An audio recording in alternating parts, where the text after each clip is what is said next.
0.714। तो यहाँ पे फर्स्ट और सेकंड टर्म तो जीरो हो गई, डिफरेंशिएट करके अब थर्ड टर्म में हम बात करेंगे तो ये आ जाएगी minus over a raise to power 1/3।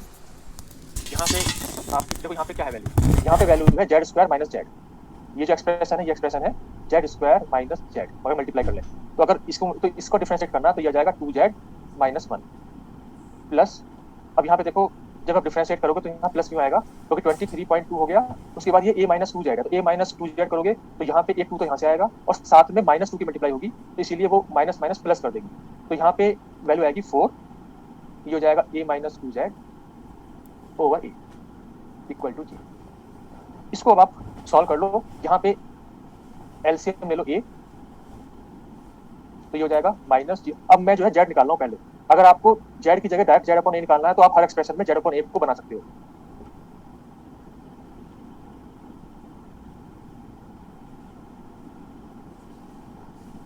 ठीक है, आप जैसा करना चाहो वैसा कर सकते हो, इसमें कोई एक मेथड नहीं है। तो यहाँ पे हो गया 714, उसके बाद a raise to power 2/3 2z minus 1 plus ये हो जाएगा 92.8 into a minus 2z is equal to 0।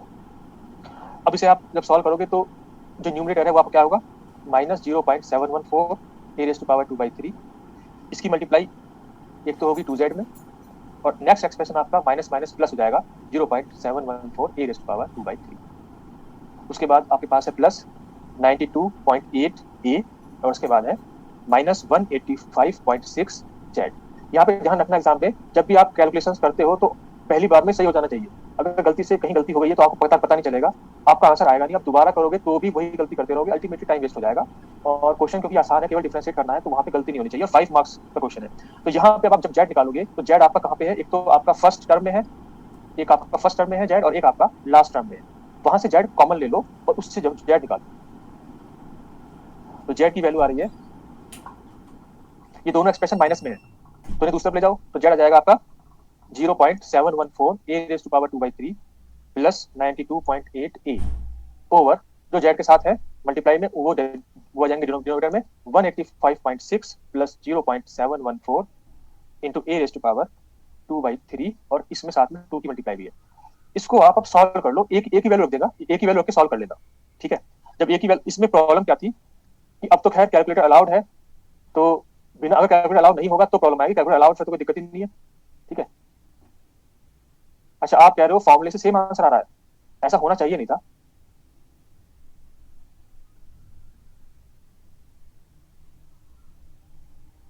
क्योंकि देखो जो हमने डिफरेंशिएट किया है उसमें फॉर्मूला देखो, हमारा फॉर्मूला जो अब आया अल्टीमेटली उसमें न्यूमरेटर में दो टर्म आई है, ऐसा ऐसा उस पहले नहीं आया था, तो हो सकता है करीब करीब सेम आंसर आ रहा हो, अप्रोक्सीमेटली सेम, एग्जैक्टली सेम नहीं आना चाहिए। ठीक है, लेकिन ये मैं देख लूंगा, अगर आप कह रहे हो तो सेम फॉर्मूला आ रहा है, सेम आंसर आ रहा है तो लेकिन फॉर्मूला डिफरेंट आ रहा है, देखो फॉर्मूला एग्जैक्टली डिफरेंट आ रहा है, एग्जैक्टली सेम नहीं आ रहा, भले उसमें एक ही वैल्यू रख के आंसर सेम आ रहा हो। ठीक, तो अगर एक ही टर्म्स में हमें आंसर चाहिए होता तो डिफरेंट आता।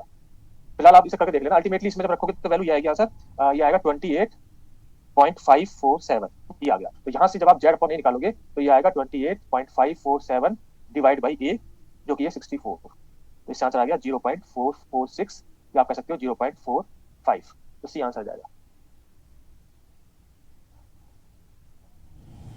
मैं फिर से कह रहा हूँ क्योंकि ये न्यूमेरिकल क्वेश्चन था इसीलिए आपका आंसर सही आ गया है, लेकिन अगर ये आंसर ए में होता इन टर्म्स ऑफ ए तो आंसर डिफरेंट आता।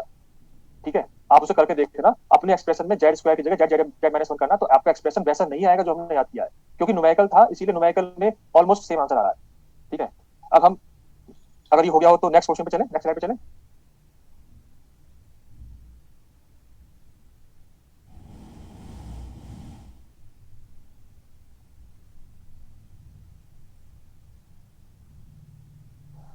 ठीक है, तो अब नेक्स्ट क्वेश्चन ये है आपका, ये है आपका नेट दिसंबर 2014 और पेज नंबर है 25।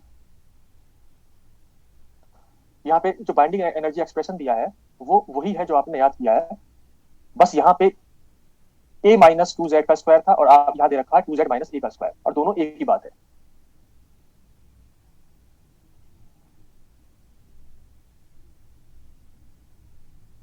ठीक है, मैं से देख लूंगा जो आपने बताया।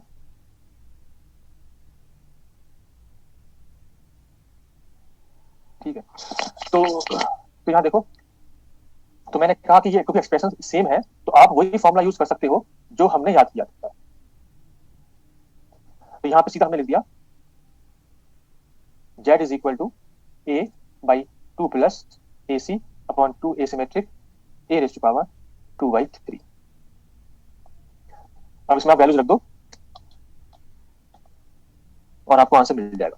ठीक है, तो यहाँ पे जो आंसर आ रहा है वो आएगा 84.29। आप लोग करके देख लो। आप जो है ऐसा जो जो भी लोग यहाँ पे हैं वो सबके सब कैलकुलेटर से करके देखें। ऐसा नहीं हो कि ये तो आई जाएगा, ऐसा नहीं करना। तो कैलकुलेटर चलाना भी तो आना चाहिए। गलती से आप जो है डिफरेंट बटन प्रेस करोगे तो गलती से दूसरा भी आंसर आ सकता है। तो कैलकुलेटर की तो प्रैक्टिस होनी चाहिए। तो आप जो यहाँ पे करके देखो और देखो कितना आंसर आ रहा है। तो हमारा जो है यहाँ पे 84 आंसर आ जाएगा। 84.2 को आप 84 लिखोगे तो आपका आंसर सी हो जाएगा। लास्ट स्लाइड ये है, एक बार लास्ट जिनका रह गया है।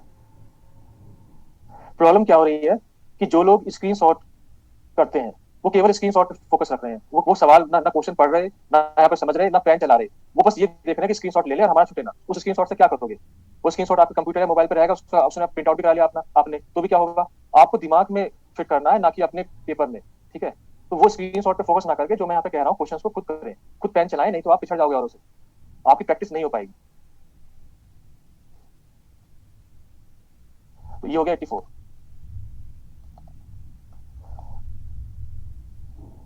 अब हम नेक्स्ट क्वेश्चन पे आते हैं। तो अब हमें क्या करना है? अब हम इसमें फर्दर आगे बढ़, लिक्विड ड्रॉप मॉडल में अब क्या बचा? ठीक है, तो अब हमें लिक्विड ड्रॉप मॉडल में जो और एप्लीकेशन है उस पर आएंगे। अब तो आप यहाँ पे हेडिंग डाल लो, applications of semi empirical mass form. आप लोग देखिए, लास्ट स्लाइड ये है। इतना टाइम देने के बाद भी आप इसे नहीं कर पा रहे। आप क्वेश्चन भी उतार रहे हो क्या? क्वेश्चन आपके क्वेश्चन में, क्वेश्चन बुकलेट में क्वेश्चन होंगे, आपसे पेज नंबर लिखो और उसका सॉल्यूशन करो, क्वेश्चन को मत लिखो। ठीक है, तो अब मैं दोबारा नहीं दिखाऊंगा। यहाँ पे हो गया semi empirical, application of semi empirical mass formula या binding binding energy formula. Semi empirical mass और बाइंडिंग एनर्जी फार्मूला। तो सब जो हम अभी तक नहीं पढ़ पाए हैं तो वो हम बाद में पढ़ेंगे। वो कौन सी है? जैसे Q value in alpha D के, या Q value in beta D के। ठीक है, और बीटा डी के में भी अगर मिरर न्यूक्लियाई है तो अलग, हम जो है अलग अप्रोच करेंगे, और अगर मिरर न्यूक्लियाई नहीं है तो हम डिफरेंट अप्रोच करेंगे। ठीक है, उस पर हम आएंगे। तो ये हम बात करेंगे क्यू वैल्यू में। ठीक है, तो ये जो कवर होगा will be covered in Q value of a nuclear reaction. तो कोई भी न्यूक्लियर रिएक्शन है उसमें क्यू वैल्यू क्या होती है? एनर्जी रिलीज और एब्जॉर्ब इन न्यूक्लियर रिएक्शन। अब हमें जो है नंबर थर्ड जो पॉइंट है वो क्या करना है? वो है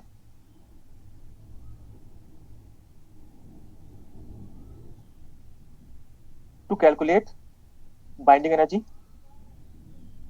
या atomic mass, obviously nuclear mass भी, using semi empirical mass formula.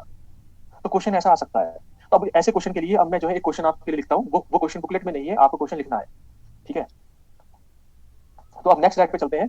Simple सी बात है कि अगर आपको बाइंडिंग एनर्जी निकालनी है तो बाइंडिंग एनर्जी एक्सप्रेशन आपका ए, मास नंबर ए और एटॉमिक नंबर जेड के टर्म्स में है, और बाकी सब कांस्टेंट्स हैं। तो आपको कांस्टेंट्स की वैल्यू दे देगा क्वेश्चन में, और आप जो है उसमें रख के वैल्यूज आप निकाल सकते हो। तो अब इसके लिए क्वेश्चन हमें ये लिखना है, यूजिंग सेमी एम्पिरिकल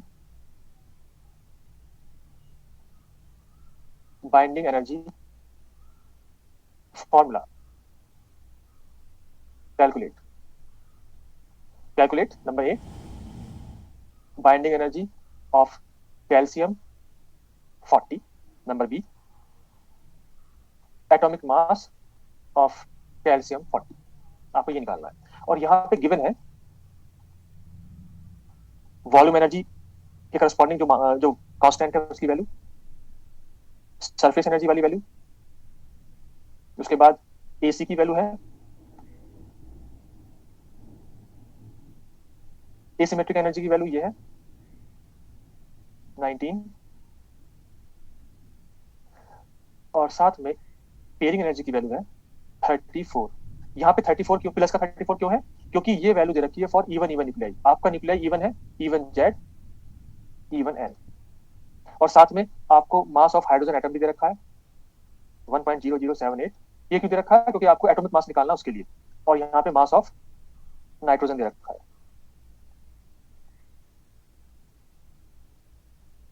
ठीक है, मैं ब्लैक ब्लैक कलर का यूज करता हूँ। एक सेकेंड। तो सॉल्यूशन कैसे करना है, तो क्या करना है आपको, मैं यहाँ पे सिर्फ आपको हिंट दे रहा हूँ, आप खुद कर लेना, और आंसर भी लिख दूंगा मैं, क्या आएगा आंसर। यहाँ पे क्या करना है, बाइंडिंग एनर्जी का जो एक्सप्रेशन है वो आपको जो याद है वो लिख लो, या हो सकता है वो क्वेश्चन में दे दे। तो ये बाइंडिंग एनर्जी एक्सप्रेशन है, इसमें इन सभी की वैल्यू रखनी है और आपको आंसर निकाल लेना है, बस इतना ही करना है। बस इसमें बस ड्रॉबैक यही है कि इसमें बहुत सारी कैलकुलेशन है, बहुत सारी मल्टीप्लाई डिवाइड है, वहां पे गलती नहीं होनी चाहिए।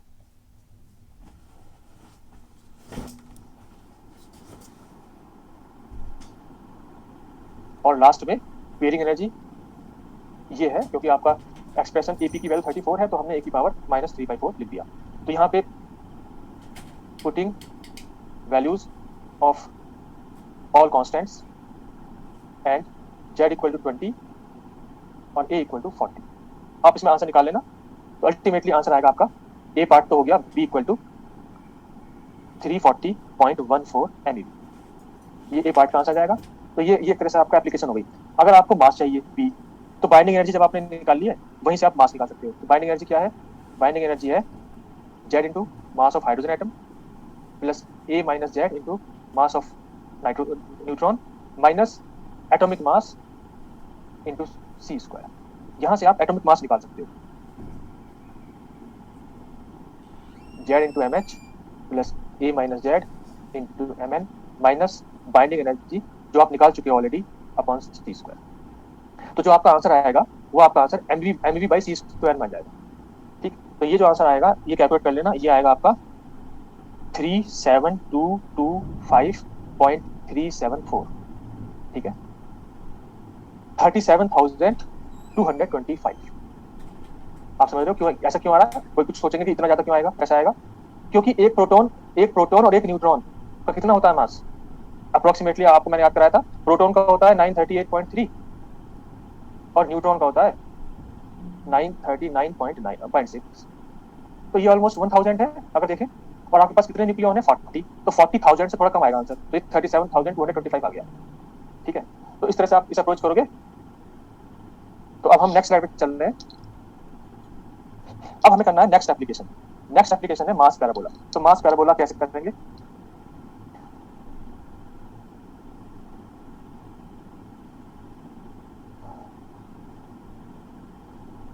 तो हमारी एप्लीकेशन नंबर 4, एप्लीकेशन नंबर 4 है मास पैराबोला। इस एप्लीकेशन कह लो या एक तरह से आर्टिकल कह लो, मास पैराबोला। और ये किसके लिए है, stability of nuclei against beta DK.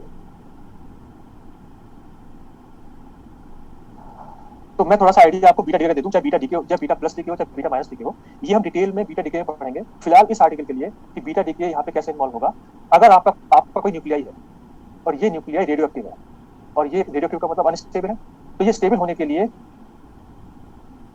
Beta particle emit कर रहा है, तो let's say beta minus.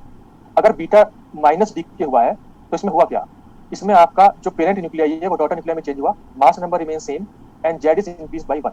Z 1 increase हुआ है, क्यों? क्योंकि यहाँ पे चार्ज मास नंबर कंसिडर करना है, mass number and atomic number कह लो या चार्ज कहते हैं, इज कंजर्व। अब हम ये कह रहे हैं कि अगर मान लो वाई भी अनस्टेबल है, अगर मान लो वाई भी अनस्टेबल है तो वाई फर्दर डीके होगा, emitting beta minus beta plus et cetera, और may be alpha decay, alpha से भी हो सकता है। तो यहाँ पे क्या हुआ, Z is increased by 1, Z is increased by 1 and A remains same, A remains same. इसी तरह से अगर आप बात करो बीटा प्लस डीके की, तो यहाँ पे वाई मिलेगा with same A, beta plus simple positron होता है and beta minus simple electron होता है। अच्छा ठीक है, और यहाँ पे क्या आएगा प्लस न्यूट्रिनो। ठीक है, तो यहाँ पे क्या हुआ, अगर हम यहाँ पे एटॉमिक नंबर जेड देखें तो लेफ्ट साइड में जेड की वैल्यू जो है वो जेड है, तो राइट साइड में भी चार्ज कंजर्व करने के लिए this should be Z minus one, तो यहाँ हो जाएगा Z is decreased by one. यहाँ पे मैं ये कहना चाहूंगा कि जिनके पास मोबाइल है और जिन्हें छोटा दिख रहा है, तो आप लैंड स्लाइड में कर लो उसे, रोटेट करके लैंड स्लाइड में अगर देखोगे तो हो सकता है आप सीधे देख रहे हो तो छोटा दिखेगा, लैंड स्लाइड में करोगे टिल्ट मतलब रोटेट कर लो मोबाइल को उसे, तो आपका जो है बड़ा स्क्रीन दिखेगा।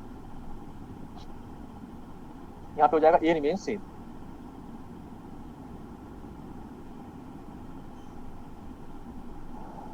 अब यहाँ पे जो थर्ड है, थर्ड पॉसिबिलिटी भी है, तो उस पर नहीं आ रही। ठीक है, या चलो उसे भी मैं लिख देता हूँ, इसका डिटेल तो हम बीटा डीके में पढ़ेंगे। ये है ऑर्बिटल, यहाँ मैं आपको बीटा डीके नहीं पढ़ा रहा हूँ, बीटा डीके पढ़ाएंगे तो वहाँ मैं समझा दूंगा क्या हो रहा है यहाँ पे, और ये पार्टिकल क्या है, ये न्यूट्रिनो है, ये क्या होते हैं सब मैं बता दूंगा। यहाँ फिलहाल मुझे आपको मास पैराबोला करना है by the use of semi empirical mass formula. तो ऑर्बिटल इलेक्ट्रॉन कैप्चर, यहाँ पे क्या हुआ, आपका कोई न्यूक्लियाई है, ये न्यूक्लियाई है, न्यूक्लियाई में कोई प्रोटॉन है, इसके चारों तरफ जो इलेक्ट्रॉन है जो ऑर्बिट में है, के सेल की ऑर्बिट में है या एल सेल की ऑर्बिट में है, ऐसा पॉसिबल है कि ये प्रोटॉन इसे कैप्चर कर ले और यहाँ पे वैकेंसी क्रिएट हो जाए, तो इसको कहते हैं ऑर्बिटल इलेक्ट्रॉन कैप्चर। ऐसा बहुत कम न्यूक्लियाई में होता है। तो यहाँ पे अगर कोई न्यूक्लियाई है और उसने इलेक्ट्रॉन को कैप्चर किया, तो आपका जो नया न्यूक्लियाई बन जाएगा उसमें ए तो सेम रहेगा लेकिन जेड माइनस वन हो जाएगा और साथ में न्यूट्रिनो। यहाँ पे क्या हुआ, यहाँ पे Z is decrease by one and A remain same. तो होगा क्या इसमें, यहाँ फोकस करो, हमने हेडिंग क्या डाली है, mass parabola, stability of nuclei against beta decay. तो जो मास, अगर मास की बात करें तो जो mass of the parent nuclei है जो कि एक्स यहाँ पे है, उसका मास डिक्रीज होगा क्योंकि वो उसे स्टेबल होना है, उसका मास डिक्रीज होगा और एक्स्ट्रा जो मास है वो एनर्जी में कन्वर्ट होगा। तो यहाँ पे जितनी भी एनर्जी रिलीज हो रही है बीटा डीके में वो सभी पॉजिटिव होगी, यानी कि एक्सोथर्मिक रिएक्शन है ये और एनर्जी रिलीज होगी। तो mass is decrease and extra mass is converted into energy. यहाँ पे ये जो आपको ये नहीं पता के सेल क्या है, यहाँ पे के एल एम एन ये सब एटॉमिक में पढ़ते हैं ना। के सेल में इलेक्ट्रॉन्स होते हैं 1s2, के में क्या हो, ये फर्स्ट ऑर्बिट है 1s2, सेकंड ऑर्बिट है ये n इक्वल टू 1 है, ये n इक्वल टू 2 है, तो इसे के एल एम एस इस तरह से कहते हैं 2s2 2p6। ठीक है, तो बाहर जो ऑर्बिट है उसमें जो इलेक्ट्रॉन रिवॉल्व कर रहा है उसको कैप्चर कर लेगा। तो यहाँ पे जो एक्स न्यूक्लियाई है उसमें जो एक प्रोटॉन है उसने इलेक्ट्रॉन कैप्चर किया, अपने आप न्यूट्रॉन में चेंज हो गया इनसाइड न्यूक्लियाई से फिनोमेना हो रहा है, इसलिए न्यूक्लियर रिएक्शन है ये। ठीक है, तो ये हो गया। अल्टीमेटली जेड किस तरह चेंज हो रहा है और ये तब तक चेंज होता रहेगा जब तक कि आपको स्टेबल एंड प्रोडक्ट ना मिल जाए। अगर मान लो आपका एक्स न्यूक्लियाई अनस्टेबल है, इससे वाई मिला, वाई भी अनस्टेबल है, उससे कुछ और मिलेगा, लेट्स से आर अनस्टेबल है, उससे मान लो एस मिला, और ये तब तक होता रहेगा जब तक कि आपको स्टेबल एंड प्रोडक्ट ना मिल जाए। यहाँ पे मान लो आपके पास एम आ गया, स्टेबल एंड प्रोडक्ट, इसे हम कहते हैं रेडियोएक्टिव सीरीज। ठीक है, अब हम मास पैराबोला पे आते हैं।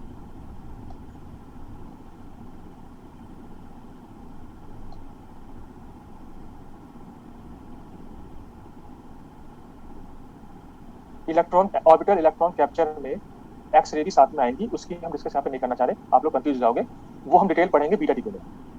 ठीक है, उस पर हम नहीं आ रहे अभी हम बात करेंगे मास पैराबोला।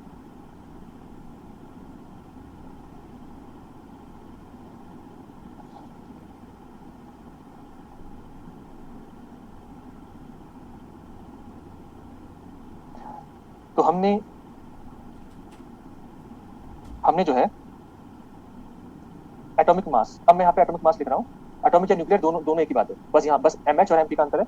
तो एटॉमिक मास मैंने लिखा, atomic mass is equal to Z MH, ये आपका एटॉमिक मास है, plus A minus Z M N minus binding energy upon C square. तो यहाँ पे आप लिख सकते हो, अब यहाँ पे आप क्या करेंगे, मास में सी स्क्वायर के तो मल्टीप्लाई कर दो, हर एक टर्म को एनर्जी में कन्वर्ट कर दो, और जो आपका बाइंडिंग एनर्जी है उसमें सभी वैल्यूज रख दो, बाइंडिंग एनर्जी की एक्सप्रेशन की बाइंडिंग एनर्जी है उसकी सभी वैल्यूज रख दो, वॉल्यूम एनर्जी, सरफेस एनर्जी। तो जो वॉल्यूम एनर्जी पॉजिटिव थी वो तो माइनस हो जाएगी और जितने भी माइनस वाली थी वो पॉजिटिव हो जाएंगी, तो आपको ये मिल गया। तो वॉल्यूम एनर्जी नेगेटिव हो गई क्योंकि नेगेटिव साइन है साथ में, और जितनी नेगेटिव वाली है वो पॉजिटिव हो गई, तो आपने पूरा मास लिख लिया। ये किसी भी न्यूक्लियस के लिए मास है जिसमें मास नंबर ए है और जेड आपका एटॉमिक नंबर।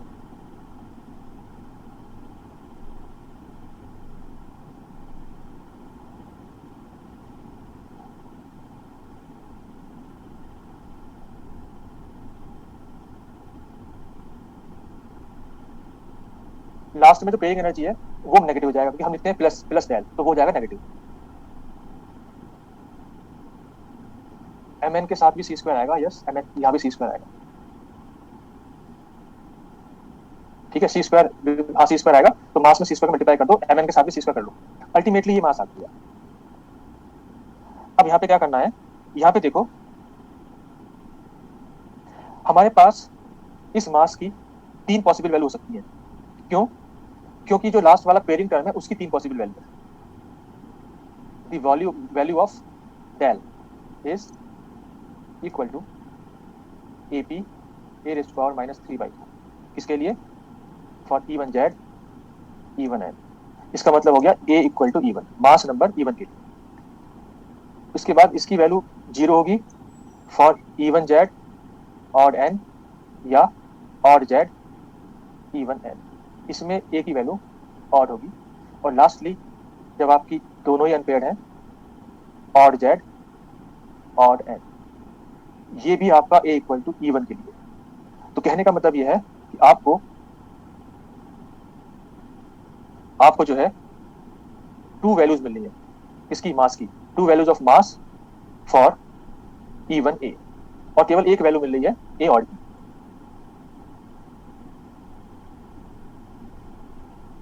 अब यहाँ पे देखो, अब अगर आप डेल की वैल्यू रखोगे तो क्या होगा? For A equal to E1, for A equal to E1, अब अगर A इक्वल टू E1 करोगे तो दो वैल्यू मिल रही है, या तो पेयरिंग एनर्जी को प्लस AP a की पावर माइनस 3/4 लिखोगे, या पेयरिंग एनर्जी को माइनस AP a की पावर माइनस 3/4 लिखोगे, ठीक है। तो आपके पास A E1 के दो पैराबोला मिलेंगे। अभी हम पैराबोला पे आएंगे, पैराबोला क्यों मिल रहे हैं, लेकिन अल्टीमेटली दो पैराबोला मिलेंगे A E1 के, ठीक है। यहाँ पे आप देखोगे कि जो मास है ये है आपका अपर पैराबोला, ये अपर पैराबोला है जिसका मास ज्यादा है, for the same value of Z. अगर इस एक्सिस पे आप जेड करो तो सेम जेड के लिए कहीं भी आप देखो, सेम जेड के लिए अपर पैराबोला का मास ज्यादा है, नीचे वाले का कम, और ये है आपका लोअर पैराबोला।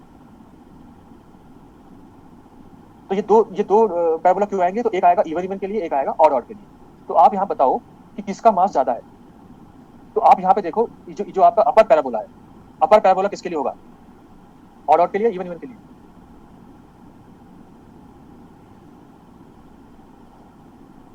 ऑड ऑड के लिए देखो, यहाँ पे देखो अपर पैराबोला होगा ऑड ऑड के लिए, ऑड जेड ऑड एन। क्यों?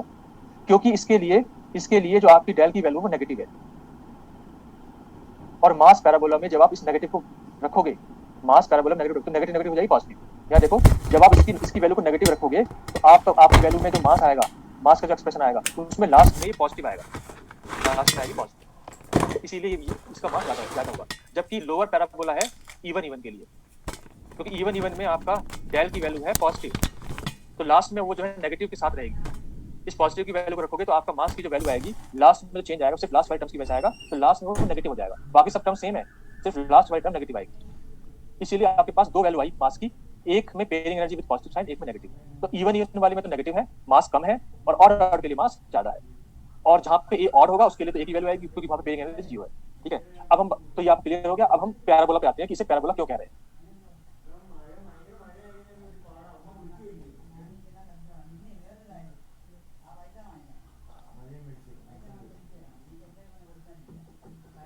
तो हम नेक्स्ट स्लाइड पे चल रहे हैं।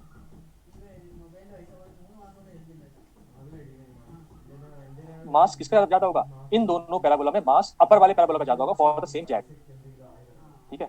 क्यों? क्योंकि उसमें पेयरिंग एनर्जी लास्ट में पॉजिटिव है, बाकी सब टर्म्स तो सेम है, सिर्फ पेयरिंग एनर्जी का डिफरेंस है, वो पॉजिटिव होगी, विद पॉजिटिव साइन लिख रहे हैं हम, ठीक है। और आपका जो एक्स एक्सिस है उस पर मास है, यहाँ पे मास है। तो अब हम नेक्स्ट स्लाइड पे चल रहे हैं। देखो, अब हमें बताना पैराबोला को हम इसे पैराबोला क्यों कह रहे हैं। तो हमने जो मास का एक्सप्रेशन लिखा था वो हमारे पास क्या था, ये था।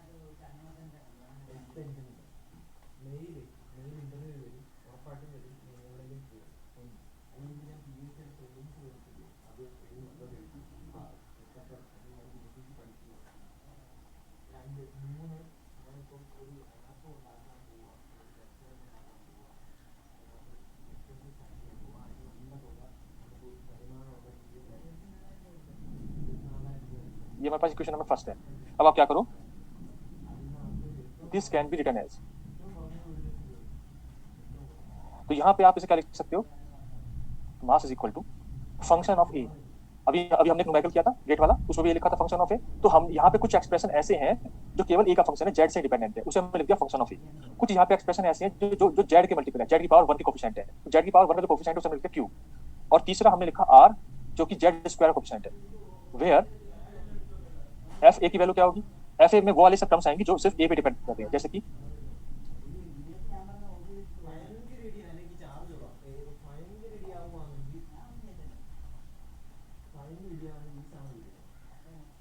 अब आप देखो जो फंक्शन ऑफ ए है जो केवल ए पे डिपेंड कर रहा है वो कौन कौन सी वैल्यू है। एक तो आपका हो गया एम एन, क्योंकि जो एम एन है वो उसकी मल्टीप्लाई ए में हो रही है, ठीक है। उसके बाद आपका ए वी है माइनस के साथ, फिर आपका एक यहाँ पे जब आएगा, जब आप ए माइनस टू जेड को स्क्वायर खोल लोगे तो इसमें एक्सपेंड करोगे तो यहाँ पे जेड से इंडिपेंडेंट टर्म आएगी, यहाँ पे फर्स्ट ए हो जाएगा, ए माइनस टू जेड का स्क्वायर हो जाएगा ए स्क्वायर, तो ए स्क्वायर अपॉन ए तो वो ए हो जाएगा, ठीक है, वो भी फंक्शन ऑफ ए है। और लास्ट में जो डेल है वही फंक्शन ऑफ ए, तो ये हो गया आपका फंक्शन ऑफ ए। अब हम बात करें क्यू की, तो आपका जो क्यू है उसकी वैल्यू क्या है, क्यू है आपका कोफिशिएंट ऑफ जेड जो भी जेड का मल्टीपल है। तो एक तो हो गया -4 ये सिमेट्रिक माइनस एक आएगा एम एन सी स्क्वायर और यहाँ पे है एम एच सी स्क्वायर, ये हो गया, ठीक है, ये हो गया आपका क्यू। इस ब्रैकेट को आप हटा भी सकते हो, अगर आप ब्रैकेट को हटाना चाहो तो हटा सकते हो। तो अगर ब्रैकेट को आपने हटा दिया तो आप कह सकते हो कि सेकंड टर्म नेगेटिव है, थर्ड टर्म पॉजिटिव है। तो यहाँ पे जेड के मल्टीपल ये हो गए। उसके बाद जो आर है वो है आर स्क्वायर कोफिशिएंट, वो हो जाएगा 1/a C A raise to power 2/3 + 4 A symmetric, ये हो गया। तो कहने का मतलब ये है कि अगर हम इसको इक्वेशन नंबर 2 लिख दें, किसको, इसको, अगर इसको हम इक्वेशन नंबर 2 लिख दें तो ये जो है मास का जो एक्सप्रेशन है ये जेड के स्क्वायर में है, तो ये पैराबोलिक हो जाएगा इन टर्म्स ऑफ जेड। तो हम कह सकते हैं equation 2 is the equation of a parabola for a given A, किसी भी ए के लिए ये पैराबोलिक होगा जेड में, ठीक है। तो आप जब किसी के लिए जो भी, अगर ए अगर फिक्स है, अगर ए फिक्स है तो उसके लिए अगर आप मास निकालो, क्योंकि अगर ए फिक्स है तो इसका मतलब आप बात कर रहे हो आइसोबार्स की, तो अगर कोई भी गिवन ए है उसमें जितने भी आइसोबार्स हैं अगर उसका आप मास बनाओ तो वो पैराबोलिक आएगा, ठीक है। तो अल्टीमेटली, और अगर इस एक्सप्रेशन को आप डिफरेंशिएट कर दो तो आपको जो है मोस्ट स्टेबल आइसोबार मिल जाएगा। जितने भी आइसोबार हैं जिनका ए सेम है उसके लिए आप अगर जेड को वैरी करोगे तो आपको पैराबोलिक जो है कर्व मिलेगा। और अगर आपको मोस्ट स्टेबल आइसोबार चाहिए तो उसको डिफरेंशिएट करके आप मोस्ट स्टेबल आइसोबार निकाल सकते हो। आप लिख सकते हो फॉर मोस्ट, यहाँ पे ए गिवन ए के लिए लिख सकते हो आइसोबार्स, और आप कह सकते हो for most stable isobar del M over del Z for a given A is equal to 0। तो ये आप इसे, हम ऐसे क्वेश्चन कर चुके हैं। अल्टीमेटली अब हम पैराबोला बना लेते हैं। तो अब हम यहाँ पे दो पैराबोला बनाएंगे, दो एग्जांपल लेंगे, एक जिसमें मास नंबर ऑड होगा और दूसरा जिसमें मास नंबर इवन होगा।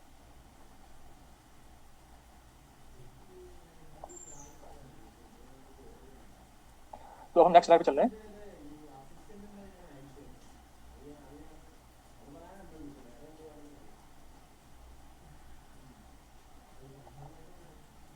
तो अब हम बात कर रहे हैं ऑड ए इक्वल टू 135।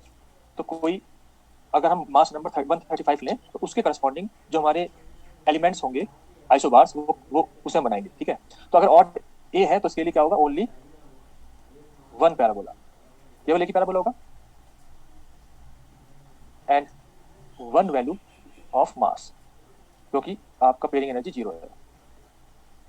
तो अगर आप यहाँ पे मास प्लॉट करो m, और एक्स एक्सिस पे आप जो है जेड प्लॉट करो, क्योंकि आइसोबार्स के लिए जेड डिफरेंट होगा। तो यहाँ पे आप देखोगे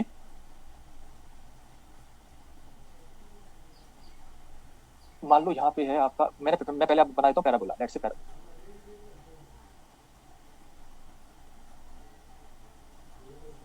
इस तरह से कुछ। तो जो सबसे स्टेबल वाला होगा उसका मास सबसे कम होगा, वो मिनिमा होगा मास में, वो यहाँ पे वैल्यू है 56 इस एग्जांपल के लिए बी ए। उसके बाद यहाँ पे इससे ये है 57, ये हो गया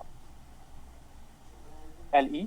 उसके बाद मान लो 58, ये है आपका सी ई, ठीक है। तो इसके लिए इस तरह से हम जो यहाँ पे प्लॉट कर रहे हैं, ठीक है। तो अब यहाँ पे क्या हो रहा है कि जो भी अनस्टेबल है वो उनके मास ज्यादा है, तो वो स्टेबल होने के लिए क्या करेंगे, यहाँ से ये होगा ये है बीटा प्लस डी के, ये बीटा प्लस हो रहा है। बीटा प्लस में हमने क्या कहा था कि बीटा प्लस में जेड इज डिक्रीज्ड बाय 1, तो यहाँ पे 58 से 57 आ गया। और यहाँ पे ये है electron capture. Electron capture possible है, उसके लिए भी हमने कहा था जेड इज डिक्रीज्ड बाय 1। तो ये मास पैराबोला में आपको दिख रहा है जो आइसोबार जो अनस्टेबल वाले हैं वो तब तक डीके होते रहेंगे जब तक कि वो स्टेबल एंड प्रोडक्ट ना मिल जाए। अगर हम लेफ्ट हैंड की बात करें तो यहाँ पे आपके पास 55 वाला है, वो है आपका CS। उसके बाद 54 है आपका XE, नेट से यहाँ पे। उसके बाद 53 है आपका I, और 52 है TE। इस तरह से तो आप यहाँ पे इस तरह से प्लॉट कर सकते हैं। तो ये जो डीके हो रहे हैं ये होंगे बीटा माइनस से। क्यों? क्योंकि बीटा माइनस में हमने कहा था कि जेड इज इंक्रीज्ड बाय 1, तो जेड एक स्टेप में एक जेड बढ़ जाएगा, और ये तब तक होगा जब तक कि आपको स्टेबल एंड प्रोडक्ट 56 ना मिल जाए। तो इस वाले पैराबोला में केवल आपको एक स्टेबल न्यूक्लियर मिला। तो यहाँ पे हमें दिख गया कि फॉर A इक्वल टू 135, इससे आप फॉर्मूले से भी कर सकते हो जो हमारा फॉर्मूला था, A equal to 135 most stable isobar has Z equal to 56। तो आपको मास में मिनिमम मिल गया। इसलिए हमने कहा था कि चाहे बाइंडिंग एनर्जी का एक्सप्रेशन हो चाहे मास का, डिफरेंशिएट करो। बाइंडिंग एनर्जी में मैक्सिमा के लिए स्टेबल और मास में मिनिमा के लिए स्टेबल। तो आपका जो BA है ये स्टेबल न्यूक्लियर है, ये स्टेबल है। All beta minus beta plus electron capture ends at this point. तो ये एग्जांपल हो गई ए ऑड की। अब हम बात करेंगे ए इवन की।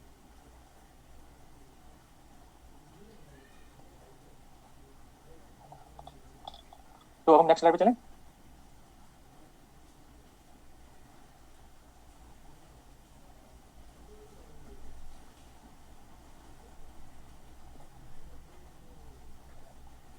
Even a 102।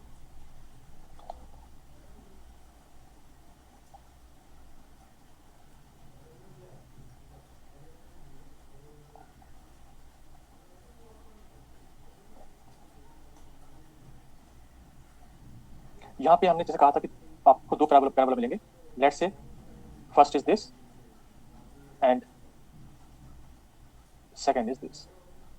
और ये हम कह चुके हैं कि ये जो पैराबोला है अपर वाला ये है ऑड जेड ऑड एन के लिए, यानी जितने भी न्यूक्लियाई जिनका मास नंबर ए है पर लेकिन जेड और एन दोनों ही ऑड है।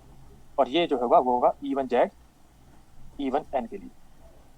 तो पेयरिंग एनर्जी आपकी ऑड के लिए तो नेगेटिव है, जिससे कि मास में पॉजिटिव साइन मिलेगा, और यहाँ पे पेयरिंग एनर्जी आपकी पॉजिटिव है जिससे कि मास में नेगेटिव साइन मिल जाएगा।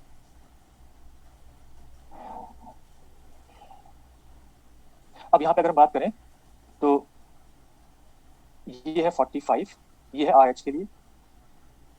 उसके बाद ये है 46 PD। उसके बाद यहाँ पे है 44 RU। तो इनके लिए यहाँ पे है न्यूक्लियाई। उसके बाद ये है AG 45 AG। तो AG की जो वैल्यू है वो यहाँ पे है। उसके बाद CD 46, ये वैल्यू कहीं यहाँ पे है CD। तो होगा क्या कि यहाँ पे पैराबोला स्ट्रेस होगा कि ये आ जाएगा बीटा प्लस, फिर ये आएगा बीटा प्लस।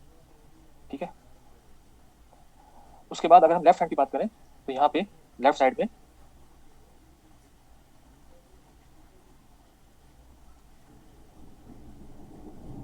नहीं, मैंने गलत लिखा गया 46, नहीं गलत है, वो गलत लिखा गया 47 होगा, ये गलत है। इसे लिख लो आप 46 PD हो गया, 48 है, 47 48 ये होगा।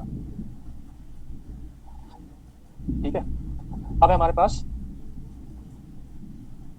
TE, यानी कि यहाँ पे आएगा TE। दिक्कत क्या है कि डायग्राम बनाने बहुत देर लग रही है। एक सेकेंड। ये हो गया आपके 43 TE। तो 43 वाला आपका कहाँ पे है? अपर वाले पैराबोला में यहाँ पे। तो ये यहाँ से आएगा बीटा माइनस। उसके बाद 42 MO। ये डायग्राम इस तरह से बनना चाहिए कि ये वाला ऊपर होगा, इससे यहाँ पे आएगा beta minus, and so on. ठीक है, इस तरह से हमने किया। तो अब यहाँ पे मैं आपको बताना चाहूंगा कि जो आपके एंड प्रोडक्ट है, जो आपका स्टेबल होगा, वो कौन कौन से होंगे। ये दोनों स्टेबल होंगे, यहाँ पे दोनों स्टेबल है, 2 स्टेबल निकले। तो जो आपका अपर पैराबोला है, जो अपर पैराबोला उसका जो मिनिमा है वो स्टेबल नहीं होगा, उससे भी अपर वाले से भी बीटा प्लस और बीटा माइनस, इस तरह से, यानी ये भी अनस्टेबल है, it is also unstable. Stable होंगे आपके लोअर पैराबोला के दो दो न्यूक्लियाई, और किसी किसी में, किसी किसी आइसोबार में 3 भी हो सकते हैं। ठीक है, तो हम ये कह रहे हैं 2 स्टेबल इवन इवन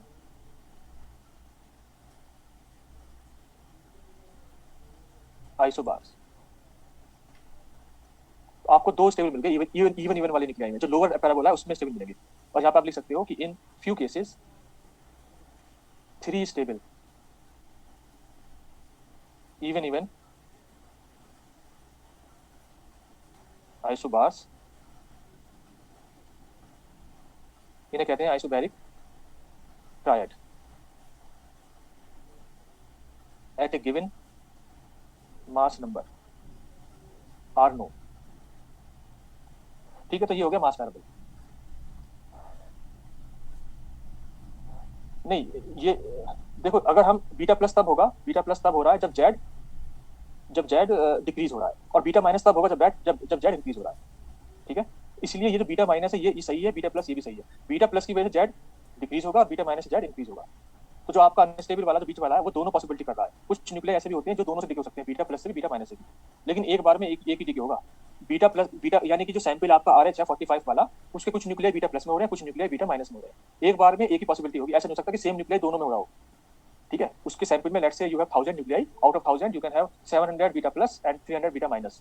तो वो प्रोबेबिलिटी है किसमें क्या हो रहा है। और कुछ न्यूक्लियाई ऐसे हैं जो एक ही तरह से डिके होते हैं। अब हम नेक्स्ट जो एप्लीकेशन है उस पर आ रहे हैं।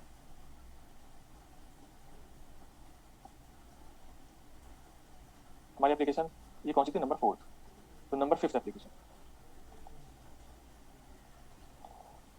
नंबर 5th एप्लीकेशन है मास डिफरेंस बिटवीन मिरर न्यूक्लियाई। यानी आपके पास 2 मिरर न्यूक्लियाई हैं, उनमें मास का डिफरेंस निकालना है। और यहाँ पे जो हम बात करेंगे वो उन न्यूक्लियाई करेंगे जिनका ए ऑड होगा। इनके लिए फॉर्मूला ड्राइव कर रहे हैं। ठीक है, तो हमारे पास एग्जाम्पल इसकी कितनी, कौन सी मिरर न्यूक्लियाई की, for example lithium 7 3 and Be 7 4। तो एक एग्जाम्पल ये है।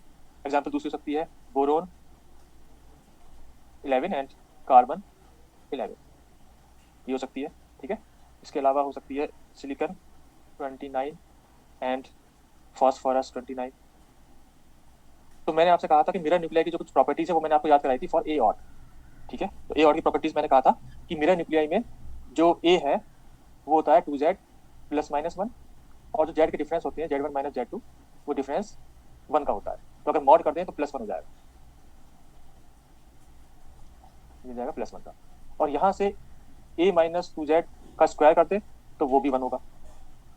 ठीक है, और साथ में मैंने आपसे कहा था कि Z1 square minus Z2 square की वैल्यू a होगी अगर Z1 Z2 से ज्यादा है। तो ये सब आपकी प्रॉपर्टीज हैं फॉर मिरर न्यूक्लियाई। और मिरर न्यूक्लियाई होता क्या है, जिसमें number of protons in one is equal to number of neutrons in other. तो अब यहाँ पे सेमी एम्पिरिकल मास फार्मूला का हम एप्लीकेशन करेंगे।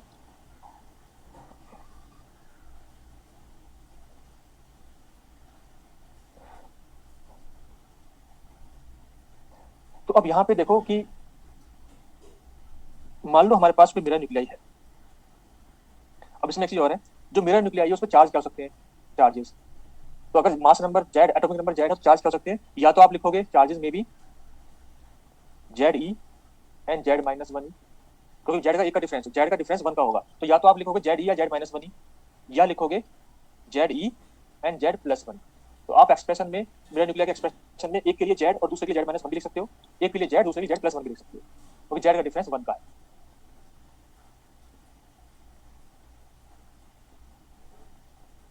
अब जो है हमें क्या करना है,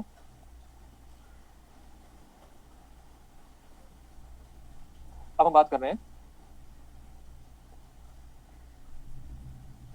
mirror nuclei for charges ZE and Z-1, इनकी बात करें, ठीक है।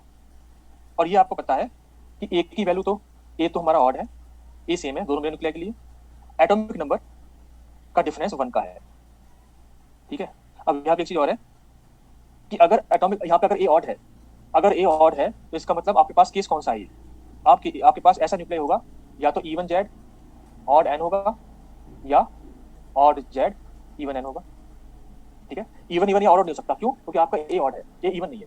अगर ए ऑड है तो इनमें से एक ऑड होगा, दूसरा इवन होगा। इसके लिए जो पेयरिंग एनर्जी है वो आपकी जीरो हो जाएगी, पेयरिंग टर्म जीरो हो जाएगी, ठीक है। तो अब हम आगे बढ़ रहे हैं, तो हमें क्या करना है, मिरर न्यूक्लियाई का चार्ज जेड और Z-1 की बात करनी है, ठीक। तो अब मैं नेक्स्ट स्लाइड पे चलता हूँ, यहाँ पे जगह कम रह जाएगी, तो पूरा एक्सप्रेशन ड्राइव करना है। क्या करना है, मास डिफरेंस बिटवीन मिरर न्यूक्लियाई। हमारा एक सेकेंड,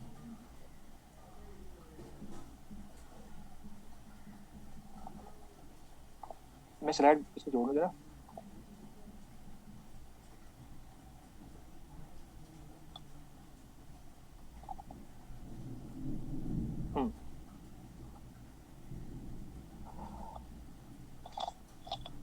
अब देखो, हमने बात की थी कि हमारा चार्ज क्या है, जेड और Z-1। तो अब मैं कह रहा हूँ इनमें से फॉर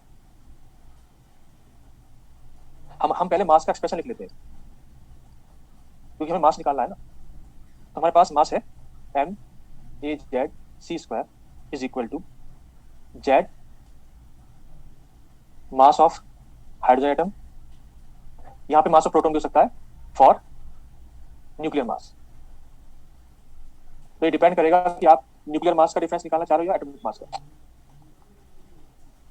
प्लस n का मतलब है number of neutrons, n into mass of neutron into C²। यहाँ पे जो n है वो है A-Z, नंबर ऑफ न्यूट्रॉन्स।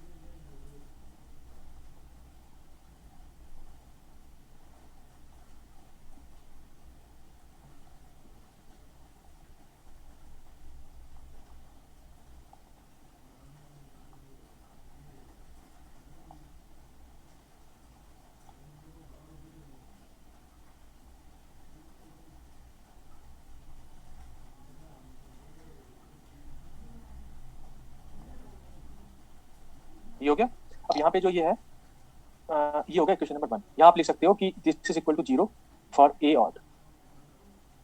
तो ये हो गया आपकी फर्स्ट एक्सप्रेशन। तो ये तो आपका जनरल एक्सप्रेशन है किसी भी मास के लिए। अब हम बात करेंगे मिरर न्यूक्लियाई के लिए, ठीक है। तो मिरर न्यूक्लियाई में हम मिरर न्यूक्लियाई कौन सा ले रहे हैं, हमने कहा mirror nuclei for charges ZE and Z-1। अब यहाँ पे हम बात करेंगे फॉर वन मिरर न्यूक्लियाई, मतलब इनमें से कोई एक। तो हम वो वाला ले रहे हैं अब जिसमें Z तो प्रोटॉन है, Z प्रोटॉन्स है एंड Z-1 न्यूट्रॉन है। ये तो आप बात समझ रहे हो, क्योंकि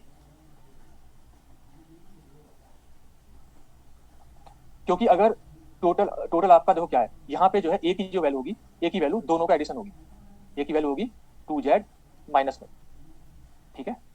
क्योंकि न्यूट्रॉन प्रोटॉन की वैल्यू Z और Z-1 है, इसीलिए दोनों का एडिशन 2Z-1 होगा। तो प्रोटॉन अगर किसी में Z है, यानी चार्ज ZE है, अगर चार्ज ZE है तो उसका जो न्यूट्रॉन होंगे वो Z-1 होंगे, ठीक है। तो यहाँ पे आप क्या करोगे, पुटिंग इन फर्स्ट क्या करना है, जेड की जगह जेड रहने देना है, और एन की जगह इसको, ये एन है, ये एन है, एन की जगह Z-1 रखना है। तो आपका वैल्यू आएगी MaZc² is equal to, Z की जगह ZE रखना है और एन की जगह रख देना है Z-1, क्योंकि इसमें Z-1 न्यूट्रॉन है। आपके मिरर न्यूक्लियाई ये कैसे है मैं आपको बता दूं। मिरर न्यूक्लियाई ऐसे हैं कि जहाँ पे दोनों में लेट से एक्स और वाई मिरर न्यूक्लियाई है, दोनों में ए है, लेकिन एक में जेड है, दूसरे में Z-1 है। तो फिर नंबर ऑफ न्यूट्रॉन्स कितने हो जाएंगे, नंबर ऑफ न्यूट्रॉन हो जाएंगे Z-1, और यहाँ पे जाएंगे Z-1 और Z। तो अभी हम बात कर रहे हैं लेट से एक्स की, फॉर वन मिरर न्यूक्लियाई आप एक्स कह दो, एक्स की बात कर रहे हैं जिसमें Z प्रोटॉन है और Z-1 न्यूट्रॉन। तो तो इसके लिए मास की वैल्यू क्या आएगी, हमने यहाँ पे एन की जगह, नंबर ऑफ न्यूट्रॉन की जगह जेड माइनस वन रख दिया, तो ये हो गया एम एन सी स्क्वायर। बाकी ए तो सेम है आपका, अब यहाँ पे जो जेड है उसकी जगह आप रख दो, जेड तो जेड ही रहेगा यहाँ पे, जब सिर्फ एन की जगह रखना है आपको, ए सिमेट्रिक। अब यहाँ फिर से फोकस करना, यहाँ पे जो लास्ट वाली टर्म है A minus two Z, for mirror nuclei A minus two Z का जो स्क्वायर होगा वो हमेशा वन होगा। तो ये जो आपका ये टर्म है इसमें हमेशा ये वन आएगा, ए माइनस टू जेड का square will be equal to one. आप इसे यहाँ से भी देख सकते हो, A equal to Z minus one है, तो उसका स्क्वायर करोगे two Z, A minus two Z करोगे तो उसका स्क्वायर वन आएगा, इसीलिए लास्ट वाली टर्म आपकी ए सिमेट्रिक अपॉन ए रह गई। अब इसे आप लिख दो इक्वेशन नंबर सेकंड, ये होगी इक्वेशन नंबर 2। अब यहाँ पे हम लिख रहे हैं फॉर अदर मिरर न्यूक्लियाई, इसका जो दूसरा जो मिरर न्यूक्लियाई, कम से कम मिरर न्यूक्लियाई के लिए दो न्यूक्लियाई चाहिए ना, एक न्यूक्लियाई एक्स, एक न्यूक्लियाई वाई है, तो ये वाला जो न्यूक्लियाई है वो वाई है, इट इज वाई। वाई में है आपके Z minus one protons and Z neutrons. तो अब आप एक्सप्रेशन वन में पुटिंग इन वन में इन्हें पुट कर दो, तो जेड की जगह तो लिखोगे आप जेड माइनस वन, तो ये वाला न्यूक्लियाई जिसका जेड माइनस वन, तो ये हो जाएगा Z minus one M H C square plus N की जगह लिखोगे Z M N C square minus, ये सब सेम रहेगा, लेकिन यहाँ पे जो जेड की वैल्यू है वो जेड माइनस वन लिखनी है, यह हो जाएगा जेड माइनस वन, और लास्ट में एसिमेट्रिक अपॉन ए, ये क्वेश्चन नंबर 3 है। तो अब आपने दोनों मिरर न्यूक्लियाई का मास निकाल लिया by the help of semi empirical mass formula. क्या करोगे अब, हमें क्या करना है, हमें दोनों का डिफरेंस करना है, क्योंकि हमने हेडिंग डाली थी, हमने हेडिंग क्या डाली थी, मास डिफरेंस बिटवीन मिरर न्यूक्लियाई। तो मिरर न्यूक्लियाई का मास निकाल लिया by the help of semi empirical mass formula. Now you will subtract both the equations.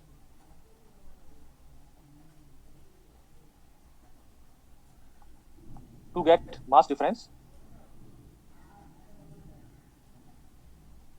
subtract equation 3 from equation 2। तो अब हम नेक्स्ट स्लाइड पे चल रहे हैं।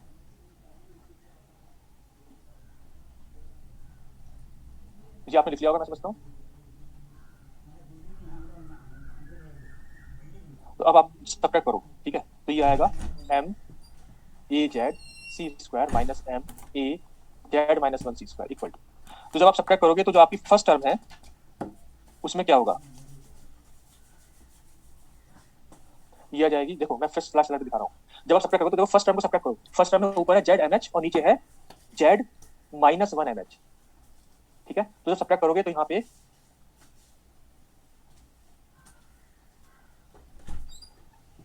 ऊपर जेड है और नीचे जेड माइनस वन है, तो ऊपर एक एक्स्ट्रा है, तो M H C square extra आएगा, उससे अगली टर्म होगी एम एन वाली में ऊपर कम है नीचे ज्यादा है, तो एम एन वाला नेगेटिव आएगा, ठीक है। और तो हमने पहले लिखा M H C square, next term आपकी आएगी एम एन सी स्क्वायर, ठीक है। दोनों इक्वेशन सब्ट्रैक्ट करो, उसके बाद अब आप आगे देखोगे, देखो आगे क्या है, आपकी जो थर्ड टर्म है वो कैंसिल हो जाएगी, फोर्थ टर्म कैंसिल हो जाएगी और लास्ट टर्म भी कैंसिल हो जाएगी, बची आपकी coulomb energy term. Coulomb energy term में AC अपॉन A की पावर 1/3 कॉमन ले लेना और Z square minus Z minus one का होल स्क्वायर हो जाएगा, ठीक है। तो अब हम यहाँ पे लास्ट टर्म लिख रहे हैं, वो है हमारी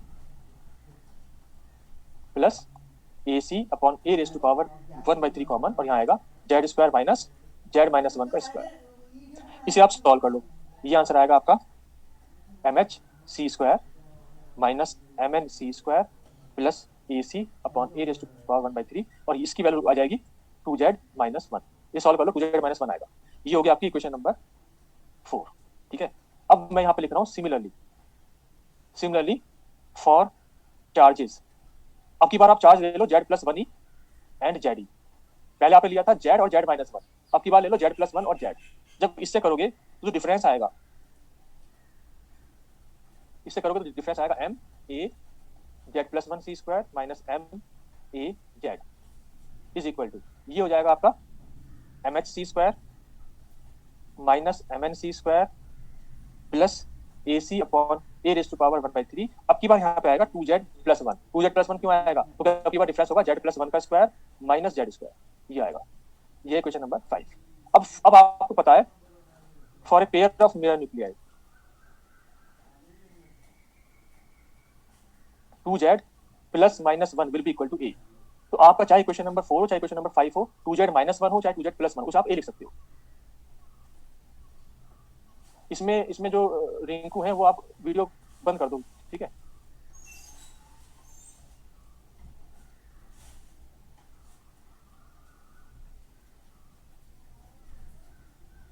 ठीक है, अब देखो तो यहाँ पे आपने क्या किया, अब हम लिख रहे हैं फ्रॉम इक्वेशन 4 एंड 5। तो 4 एंड 5 में आप जो है 2z-1 2z+1 को आप ए लिख दोगे, तो ये आपका आंसर आ गया।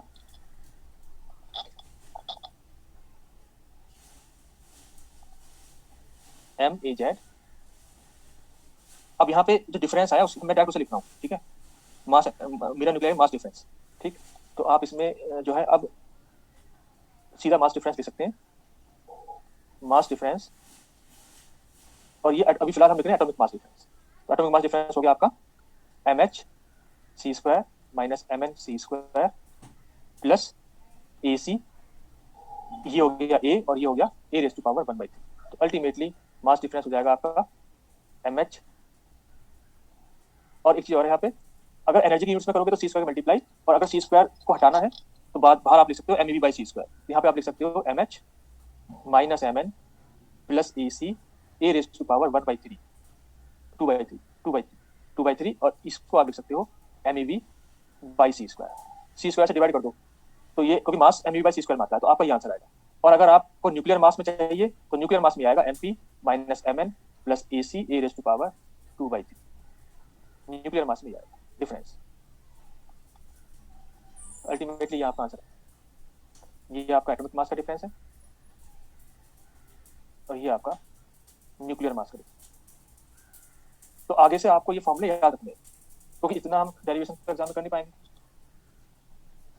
और यहाँ पे आप ये भी कह सकते हो कि AC की वैल्यू क्या होती है, मैंने आपको पहले बताया था AC की वैल्यू होती है 3/5 E² अपॉन 4πε0 R0। तो अब हम इस पे जो गेट में क्वेश्चन आया था उसे करते हैं।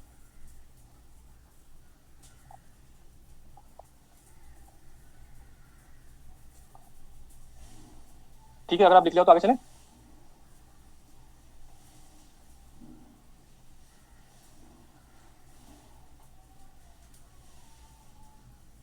अब देखो इस क्वेश्चन का ना गेट 2008, यहाँ पे क्या दे रखा है, the mass difference between the pair of mirror nuclei carbon 11 and boron 11 is given by to be this. तो मास डिफरेंस आपका क्या दे रखा है, डेल, ये दे रखा है MeV/C²। According to the semi empirical mass formula the mass difference between the pair of mirror nuclei, अगर आपको चाहिए F17 और ऑक्सीजन 17 में, विल बी अप्रोक्सीमेटली, आपको कार्बन और बोरोन का दे रखा है और फ्लोरीन और ऑक्सीजन का चाहिए, और यहाँ पे MP और Mn का मास दे रखा है। तो अगर Mn और MP का मास दे रखा है, इसका मतलब ये न्यूक्लियर मास का डिफरेंस पूछ रहा है, क्योंकि इसमें MP दे रखा है ना कि MH। ठीक है, तो अब क्वेश्चन ये है कि न्यूक्लियर मास का डिफरेंस का फॉर्मूला क्या हो गया। तो मास डिफरेंस का फॉर्मूला है आपके पास, अच्छा पेज नंबर, एक सेकेंड, पेज नंबर है ये 21, पेज नंबर 21। हाँ, तो मास डिफरेंस कितना होगा, ये हो जाएगा आपका MP/C²। इसमें आप जो है MeV/C² में तो C² को रहने तो MP लिख दो आप, ठीक, या MP/C² भी लिख सकते हो, एक ही बात है कि आपको मास डिफरेंस अगर इसमें MeV/C² में लिखोगे तो चलो ऊपर इसे C² हटा लो, अपने आप MeV/C² आ जाएगा। तो ये हो गया MP minus Mn plus AC A⁻²।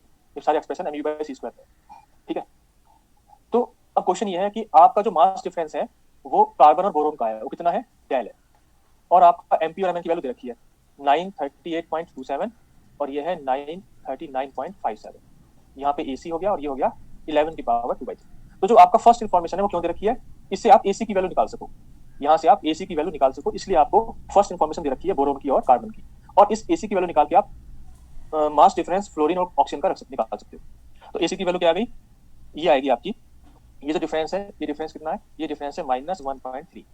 तो अल्टीमेटली इससे आप लिखोगे AC equal to del plus 1.3 over 11⁻²। ये अभी आपका AC की वैल्यू आ गई, तो कांस्टेंट की वैल्यू है। A की पावर, देखिए A की पावर 2/3 आ गई, देखो पिछले वाले पेज पे देखो, लास्ट पेज पे यहाँ पे ए की ए मल्टीप्लाई में है और ए की पावर 1/3 नीचे है, इसलिए ए की पावर 2/3 आएगी सामने, ए की पावर 2/3। तो ये हो गई। अब जो है अब आप क्या करोगे, अब आप मास डिफरेंस निकालोगे, mass difference for A equal to 17, यानी कि फ्लोरीन ऑक्सीजन के लिए। तो वो फिर से यही होगा, आप फिर से यही लिखोगे, MP minus M N plus A C. अब की बार यहाँ पे आएगा 17 की पावर 2/3। यहाँ पे एमपी और एम एन के लिए हो जाएगा माइनस 1.3। उसके बाद एसी की वैल्यू आप यहाँ से रखोगे, ये हो जाएगी डेल प्लस 1.3 ओवर 11 की पावर 2/3, ये होगी एसी की वैल्यू, और साथ में 17 की पावर 2/3। ठीक है, तो अल्टीमेटली ये इससे सॉल्व कर लो, यहाँ से आ जाएगा। तो ये हो जाएगा इक्वल टू, यहाँ आ गया माइनस 1.3 प्लस ये हो गया डेल प्लस 1.3, और जो वैल्यू आपकी 17 अपॉन 11 की पावर 2/3 है, इसे आप सॉल्व कर लो। तो ये आ जाएगा माइनस 1.3 प्लस इसकी वैल्यू आएगी 1.336, जो ये इसकी वैल्यू है। इसमें एक तो डेल की मल्टीप्लाई और साथ में 1.3 की मल्टीप्लाई करोगे तो 1.73 आएगा। तो इसी आंसर आ गया आपका 1.336 प्लस 0.437। तो ये वैल्यू आ रही है आपकी MEV/c²। तो यहाँ पे एग्जैक्ट वैल्यू नहीं आ रही, इतनी आ रही है अप्रोक्सीमेट। तो आपका आंसर इससे आप कह सकते हो बी आ जाएगा। 1.39 नहीं आ रही, 1.33 आ रही है, और यहाँ पे 0.5 ना आके 0.43 आ रही है। ठीक है, अब हम लास्ट उस पे आ रहे हैं, इसके लास्ट एप्लीकेशन पे।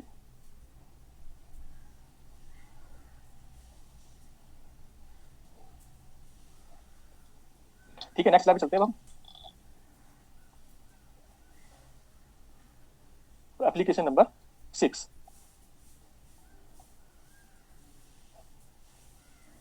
ये है आपका